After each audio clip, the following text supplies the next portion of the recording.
야, 너 아직도 전세는 내 돈 지키는 거고 월세는 버리는 돈이라고 생각하니? 미안한데 그 생각 2026년에는 네 자산을 갉아먹는 독약이야. 지금 전세대출 금리랑 보증보험료 합쳐봐. 이미 월세보다 비싼 역전 현상이 신축 단지마다 속출하고 있어. 전세는 이제 저축이 아니라 은행에 월세 내면서 보증금 떼일까봐 잠 못 자는 고문이 된 거야. 정신 차려. 구체적으로 계산해 볼까? 서울 강동구 신축 아파트 전세 5억, 전세 대출 금리 4.5%, 보증보험료 연 0.128%. 1년이면 이자만 2,300만 원이야. 월로 따지면 192만 원. 근데 같은 집 월세가 보증금 1억에 월 150만 원이거든? 어? 전세가 더 비싸잖아. 이게 말이 돼? 더 웃긴 건 전세는 2년 뒤에 집주인이 나 이사 갈 거야 하면 너 쫓겨나. 보증금 못 받으면 깡통 전세 뉴스에서 본 그 사람이 바로 너야. 월세는 최소한 그런 리스크는 없어. 집주인 파산해도 보증금 1억은 훨씬 안전하거든. 그래서 요즘 똑똑한 사람들은 뭐 하냐? 전세 보증금으로 묶일 돈을 빼서 배당주에 넣어. 연 배당 7%면 5억에서 연 3,500만 원 나와. 월로 따지면 292만 원. 월세 150만 원 내고도 140만 원이 남는 거지. 이게 진짜 돈이 일하게 만드는 거야. 전세는 저축? 아니, 그건 2010년대 이야기야. 2026년 전세는 고금리 시대의 최대 함정이라고. 은행이 네 편인 것 같지? 천만에. 2026년 현재 스트레스 DSR이 100% 적용됐어. 이게 무슨 뜻이냐? DSR은 총부채 원리금 상환 비율이야. 쉽게 말해서 네가 1년에 버는 돈 중에서 빚 갚는 데 쓰는 돈이 몇 퍼센트냐는 거지. 정부는 이걸 40%로 제한했어. 연봉 1억이면 연간 4천만 원까지만 원리금 상환 가능하다는 소리야. 근데 여기서 끝이 아니야. 스트레스 DSR이라는 게 있어. 은행이 너한테 대출 줄 때 지금 금리가 4%여도 만약 금리가 6.5%로 오르면 네가 버틸 수 있어? 라고 가정하고 계산하는 거야. 예를 들어 볼게. 너 연봉 8천만 원에 전세 대출 5억 받으려고 해. 현재 금리 4.5%면 연간 이자 2,250만 원, DSR 28%로 여유 있어 보이지? 땡. 스트레스 DSR은 금리 6.5%로 계산해. 그럼 이자가 3,250만 원이 돼. DSR이 40%를 넘어버려. 대출 거절이야. 더 악랄한 건 너 신용카드 할부, 마이너스 통장, 학자금 대출 다 합산한다는 거야. 카드값 월 50만 원만 돌려도 연 600만 원. 이것도 DSR에 포함돼. 그래서 요즘 2030들이 전세 대출 받으려다가 은행에서 쫓겨나는 거야. 당신 소득으론 안 됩니다. 이 한마디에 전세 계약 날아가고 급하게 월세 알아보고 인생 계획 다 무너지지. 이게 정부가 의도한 거야. 빚으로 집값 올리는 시대를 끝내겠다는 거지. 근데 그 피해는 고스란히 무주택 서민들 몫이야. 스트레스 DSR 시대, 대출은 이제 특권이 됐어. 부모 찬스 없으면 월세 각오해야지. 이게 2026년 현실이야. 요즘 영리한 애들은 월세를 사라. 왜냐고? 보증금으로 묶일 5억, 10억을 빼서 연 7, 8% 배당주나 고금리 채권에 던져놓거든. 거기서 나오는 배당금이 월세보다 많다면? 주거비는 공짜고 현금은 언제든 쓸 수 있는 자유가 생기지. 2026년 승자의 첫 번째 조건은 유동성이야. 알겠어? 구체적으로 보자. 서울 마포구 빌라 전세 3억, 버스 보증금 5천만 원에 월세 80만 원. 전세 선택하면 3억이 2년간 묶여 이자 기회비용만 연 7%로 잡아도 2,100만 원 손실이야. 2년이면 4,200만 원. 월세 선택하면 2억 5천만 원을 배당 ETF에 넣어 연 배당 7.5%면 연 1,875만 원 들어와. 월 156만 원이지. 월세 80만 원 내고도 76만 원 남아. 2년이면 1,824만 원 수익이야. 차이가 보이지? 전세는 4,200만 원 손실, 월세는 1,824만 원 수익. 무려 6,024만 원 차이야. 게다가 월세는 발빠른 탈출이 가능해. 회사 이직, 한 달 전 통보하고 이사가면 돼. 전세는 2년 묶여서 출퇴근 2시간 지옥 감수해야지. 요즘 2030 사이에서 월세 포트폴리오가 유행이야. 월세 살면서 여유자금으로 미국 배당주, 리츠, 채권 분산 투자하는 거지. 집 한 채에 올인하는 게 아니라 전 세계에 분산하는 거야. 물론 월세도 리스크는 있어. 집주인이 갑자기 재계약 거부하면 이사 가야지. 근데 그게 뭐 어때? 유동성 있으면 어디든 갈 수 있어. 전세는 안정처럼 보이지만 실은 갇힌 안정이야. 월세는 불안처럼 보이지만 실은 자유로운 불안이고 2026년에는 자유가 안정을 이긴다. 이게 새로운 공식이야. 강남의 똘똘한 한 채? 이제 그 집은 너를 지켜주는 성이 아니라 거대한 세금 감옥이야. 이제 채수가 아니라 가액으로 세금을 때리거든. 은퇴하고 소득도 없는데 나라에서 매달 500만 원씩 월세, 보유세 내라고 하면 너 버틸 수 있어? 집값은 정체인데 생돈은 계속 나가. 이게 똘똘한 거야? 멍청한 거야? 계산해보자. 강남 대치동 아파트 시세 30억. 공시가격은 보통 시세의 70% 정도니까 21억이라고 치자. 재산세, 공시가 21억 곱하기 0.4% 표준세율, 연 840만 원. 종부세, 공시가 12억 초과분 9억 곱하기 2.7% 누진세율, 연 2,330만 원. 합계 연 3,270만 원. 월로 따지면 273만 원이야. 네가 만약 은퇴해서 국민연금 월 200만 원 받는다? 집 보유세만 내면 적자야. 집 팔지 않는 이상 매달 적자 생활. 그럼 집 팔면 되잖아. 팔아봐. 양도세 폭탄 맞을 준비 됐어? 30억 집을 5년 보유했다고 치자. 취득가 25억이면 차익 5억. 장기 보유 공제 10%, 5년 기준 적용해도 과세 표준 4.5억. 세율 45% 찍히면 양도세만 2억 넘어가. 결국 남는 건 3억도 안 돼. 5년간 보유세로 1.6억 냈으니까 실제 수익은 1.4억, 연 2,800만 원 수익. 수익률 1.1%야. 은행 정기예금보다 못해. 그래서 요즘 자산가들이 뭐하냐? 똘똘한 한 채 팔고 지방 저가 아파트 여러 채로 분산하는 거야. 공시가 6억짜리 세 채 사면 각각 종부세 안 나와. 보유세 부담 확 줄어들지. 또는 아예 해외 부동산으로 도피해. 동남아 콘도, 일본 소형 아파트 사서 임대 수익 챙기는 거야. 한국 보유세? 안녕. 정부는 부자 증세라고 포장했지만 실제로는 중산층 1주택자들이 제일 아파. 재산은 많아 보이는데 현금 흐름은 마이너스.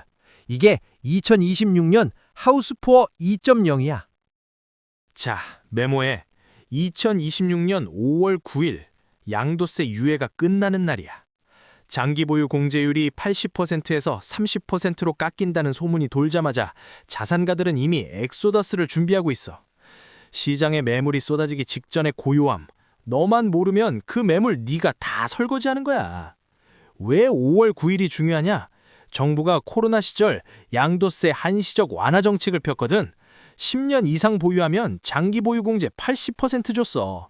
10억 차익 나도 2억만 과세하는 거지. 개꿀이었지. 근데 이게 2026년 5월 8일까지만 유효해. 5월 9일부터는 원래대로 돌아가. 10년 보유해도 공제율 30%로 뚝. 10억 차익이면 7억 과세야. 세금만 3억 이상 나와. 그래서 지금 강남 아파트 보유 10년 넘은 사람들 난리야. 5월 8일 전에 무조건 판다. 이게 지금 부동산 카페 핫 이슈야. 문제는 뭐냐? 이 사람들이 한꺼번에 팔면 매물 폭탄이 터진다는 거지. 강남구만 해도 10년 이상 보유자가 수만 가구야. 이 중 10%면 팔아도 수천 채가 시장에 쏟아져. 수요는 그대로인데 공급이 갑자기 늘어나면 가격 폭락이지. 특히 고가 아파트일수록 타격이 커. 30억, 40억짜리는 살 사람이 한정돼 있거든. 매물은 늘었는데 살 사람은 없으면 10억씩 깎아줘도 안 팔려. 더 무서운 건 이게 도미노 패닉을 일으킨다는 거야. 강남 집값이 20% 빠지면 인근 송파, 서초도 따라 빠져. 그럼 전세가도 떨어지지. 전세가 떨어지면 깡통전세 속출하고 집주인들 패닉세 시작하고 2008년 금융위기 때랑 똑같은 시나리오야. 그래서 현명한 사람들은 뭐하냐? 지금 당장 팔거나 아니면 폭락 후 저점 매수 기회를 노리는 거지. 5월 9일 이날은 한국 부동산 역사의 분기점으로 기록될 거야. 너는 어느 쪽에 서 있을래? 전세 사기?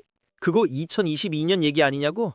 아니, 2026년 버전은 훨씬 더 정교하고 악랄해.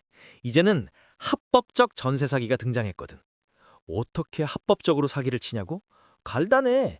집주인이 집을 담보로 은행 대출을 최대한 받아 집값의 70%까지 가능하지. 30억짜리 집이면 21억 대출 받는 거야. 그 상태에서 전세를 20억에 놓는 거지. 너는 HUG 보증보험 들고 안심하고 입주해. 보험 있으니까 안전하겠지. 근데 함정이 뭐냐? 집주인이 대출 이자를 못 갚아서 집이 경매로 넘어가. 낙찰가가 25억이 나왔어.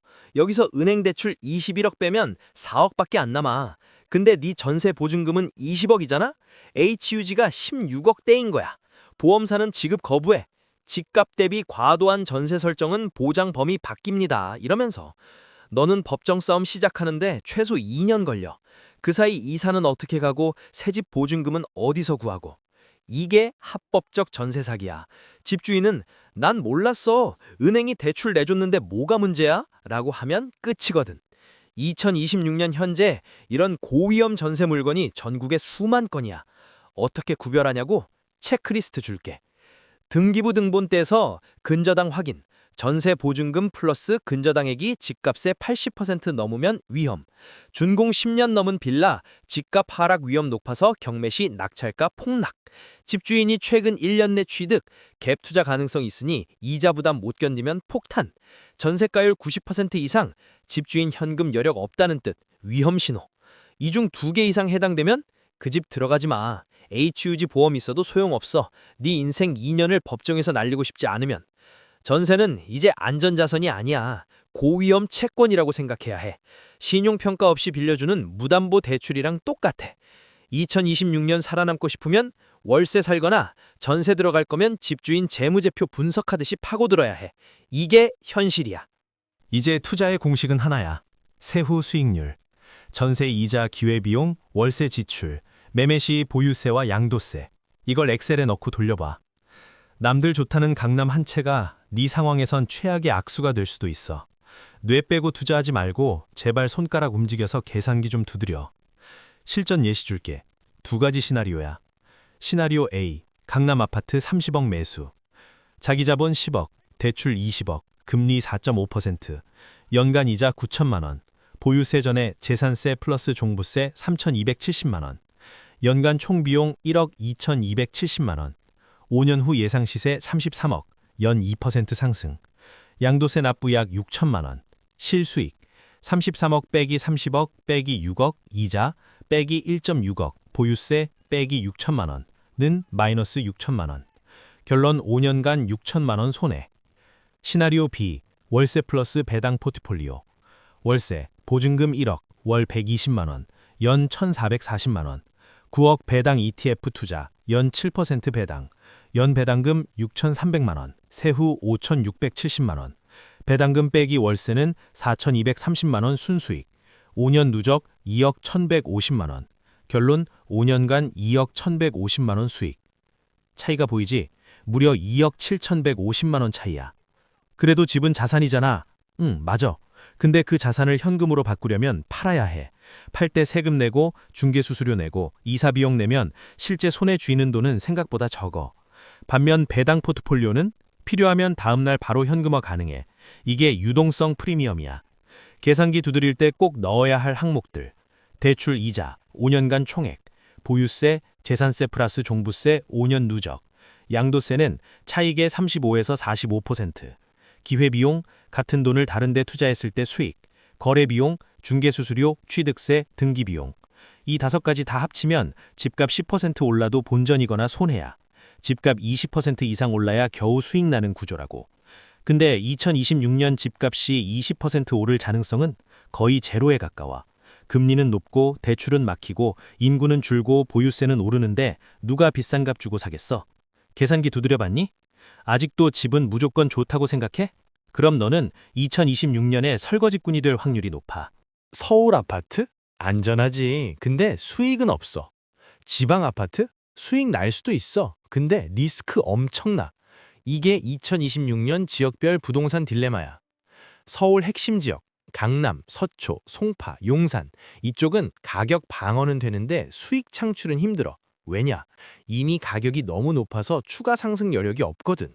30억짜리가 35억 되는 건 쉽지 않아. 부자들도 30억 넘으면 부담스러워해. 게다가 보유세 폭탄. 아까 말했지? 연 3천만 원씩 나가는데 집값 5% 올라봤자 본전이야. 그럼 뭐하러 사? 결론. 서울 핵심은 거주 목적 외에는 투자 매력 없음.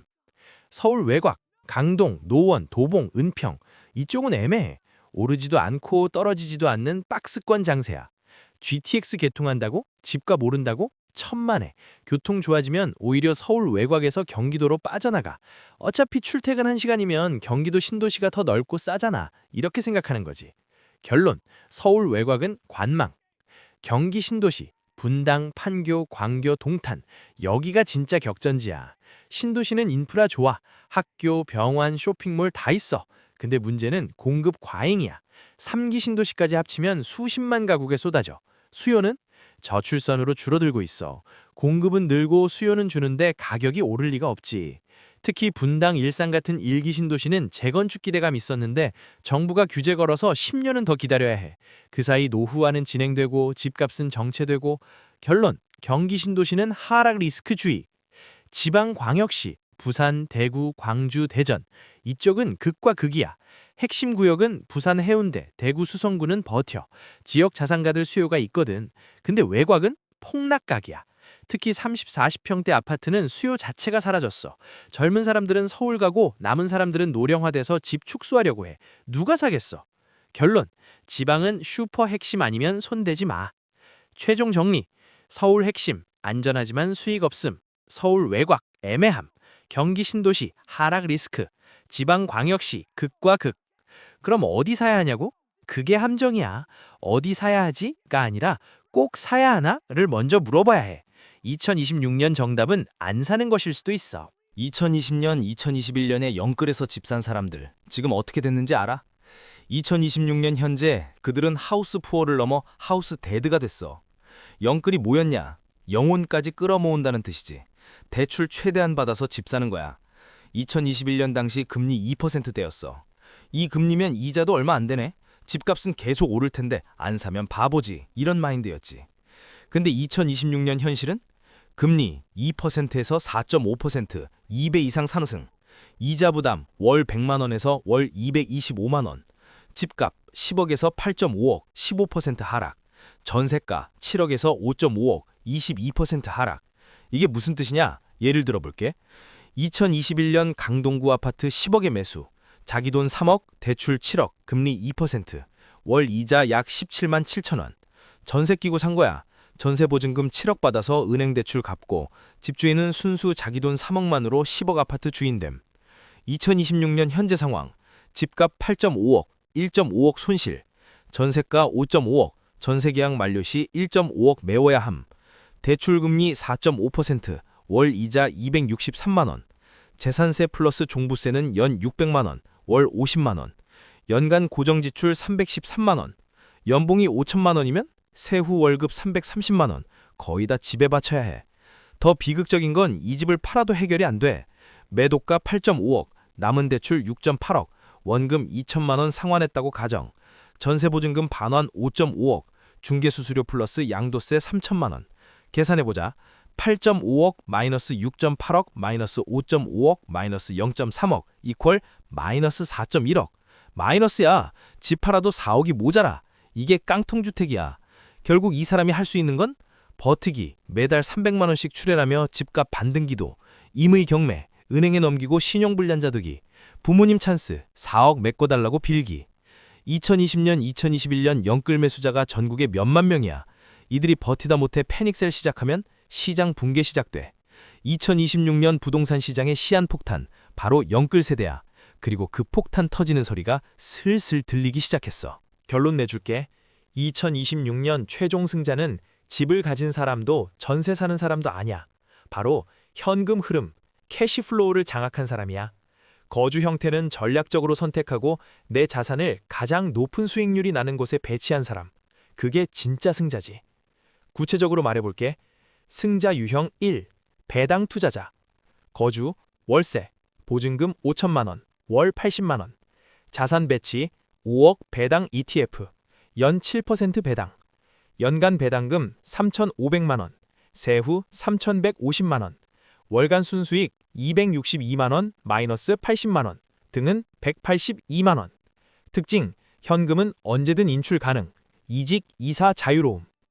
승자 유형 2. 부채 제로주의자. 거주, 지방 소도시 자가, 2억대 아파트 현금 매수, 보유세 연 100만 원, 생활비 서울 대비 30% 절감, 특징 심리적 안정감, 노후 대비 완벽, 대출이자 제로. 승자 유형 3, 글로벌 투자자, 거주, 서울 월세, 보증금 1억, 월 150만 원, 자산 배치 3억 국내 주식 및 채권, 3억 미국 S&P 500, 2억 동남아 부동산, 연수익률 평균 8%, 연수익 6,400만 원, 특징 환율 분산, 국가 리스크 회피, 글로벌 포트폴리오. 공통점이 보이지? 유동성 확보, 언제든 현금화 가능, 수익 창출, 자산이 일에서 돈을 벌어옴, 유연성, 상황 변화에 빠르게 대응 가능. 반대로 패자 유형은? 패자 유형 1. 똘똘한 한 채 신봉자. 30억 강남 아파트 보유. 대출 20억. 연이자 9천만 원. 보유세 3,270만 원. 집값 정체. 현금 흐름 마이너스. 팔려고 해도 양도세 폭탄. 패자 유형 2. 전세 올인너. 전세 5억. 대출이자 2,300만 원. 2년 뒤 깡통 전세 위기. 묶인 돈 5억. 기회비용 막대. 유동성 제로. 패자 유형 3. 영끌 투자자. 지방 아파트 세 채 갭 투자. 대출 15억. 월이자 563만 원. 전세가 하락으로 갭 마이너스. 매도 불가. 버티기만 반복. 차이가 뭐냐? 승자는 자산을 생각하고 패자는 소유를 생각해. 승자는 이 돈을 어디에 두면 가장 효율적으로 일하게 만들까를 고민해. 패자는 집 하나 있어야 마음이 편하지 라고 생각해. 2026년은 소유의 시대가 끝나고 흐름의 시대가 시작된 해야. 집은 소유하는 게 아니라 활용하는 거야. 거주가 필요하면 월세로 해결하고 투자가 목적이면 수익률 높은 곳에 배치하는 거지. 정부는 이미 방향을 정했어. 보유세 강화, 대출 규제, 양도세 중과. 이 모든 게 집으로 돈 벌던 시대는 끝났다는 메시지야. 이제 네가 선택할 차례야. 과거의 공식에 매달릴 거야? 아니면 새로운 룰에 적응할 거야? 안녕, 웅이었어.